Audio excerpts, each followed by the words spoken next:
لو اكتشفتي ان طفلك بدأ يتعلم سلوكيات مش مرغوبة او يقول الفاظ انت عارفة ان الالفاظ دي ما بتتقالش جوه البيت، لكن في حد من زمايله او صحابه بيقولها، اياكي وحذري ان انت تقولي له اوعى تصاحب الولد ده تاني، او ده الولد ده مش كويس، ده قليل الادب، ده هو اللي علمك اللفظ الفلاني. ساعتها الطفل هيبقى عايز يبين لك ان هو مش منساق ورا اصحابه وعنده شخصية مستقلة، واللفظ ده حتى لو كان بشع او مش كويس هو اللي قايله بقناعة تامة، حتى لو كان غلط هيبقى عايز يبين ان هو عنده شخصية حتى في اختيار الالفاظ اللي مش كويسة. طب نعمل ايه ساعتها؟ مهم قوي ان احنا ما نلفتش نظره ان اللفظ ده سببه الاساسي الطفل التاني. تاني حاجة، مش هيجيب نتيجة ابدا لما تقعدي تضغطي عليه وتقولي له يا تسيب الولد ده يا اما مثلا مش هوديك الدرس. هيحس ايه ده، يعني ايه الضغط ده؟ وفي نفس الوقت ممكن يبقى عايز يكلمه لمجرد برضو انه يثبت شخصيته.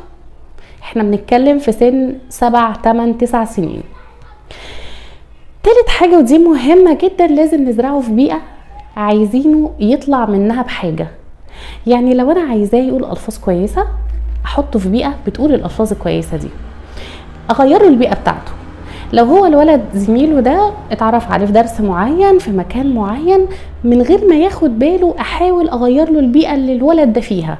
يعني ممكن اوديه نادي، مش هسيبه، مش هخليه يشيل الدرس او يمشي من الدرس بتاعه، يعني لعدة اعتبارات. ممكن يكون بيفهم من المدرس، ممكن صحابه الشلة بتاعته هيبقى نفسيته وحشة لو سابهم، يعني حاجات كتير. اولهم ان احنا مش عايزين نوجهه مباشرة ان احنا عايزين نسيب الولد ده، لا، هنوديه بيئة تانية. زي هنخليه يروح نشاط جديد مثلا، زي مثلا هو يروح سباحة، يروح اي نشاط في الدنيا، يتعلم اي كورس، يبدأ يتعرف على اصحاب جداد. بعدين انا كدوري كأم انا هبدأ اخد الاصحاب الكويسين دول بعد ما اتأكد طبعا من بيئتهم واتأكد منهم، ابدأ استقطبهم انا.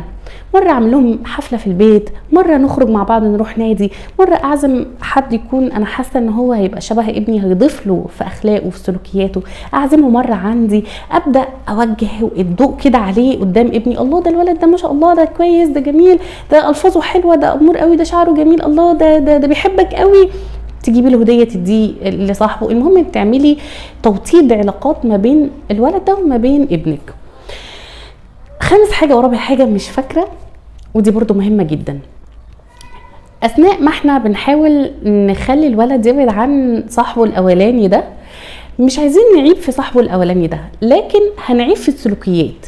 يعني لو احنا قاعدين كده هنبدا نقول له اي موقف. تصور النهارده وانا في السوبر ماركت مثلا بشتري حاجه، لقيت ولد بيقول كذا، يا ربي اللفظ ده صدمني، ده حرام وعيب وغلط، اكيد شكله مش لطيف يا عيني، مامته اكيد يعني صعبانه عليا عشان ابنها بيقول الالفاظ دي. يعني تحاولي ما توبخيش في الولد نفسه.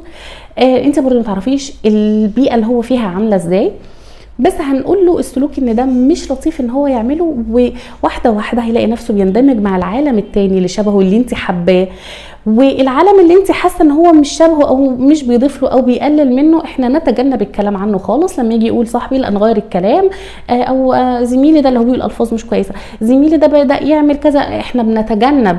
ولو لقينا الموضوع فيه تكراريه للسرد، لا بصي حبيبي الحاجات دي مش كويسه وما ينفعش ان احنا نتكلم، نقول المواقف دي، ها صاحبك الجديد ده يعني عمل ايه، رحتوا النهارده فين، بحيث ان احنا برضو نحاول نتدخل في حياة اولادنا من غير ما يحسوا ان احنا لود عليهم وان احنا بنأمرهم وبنجبرهم. لان الاطفال دلوقتي بكل الطرق ما بقوش زي الاول.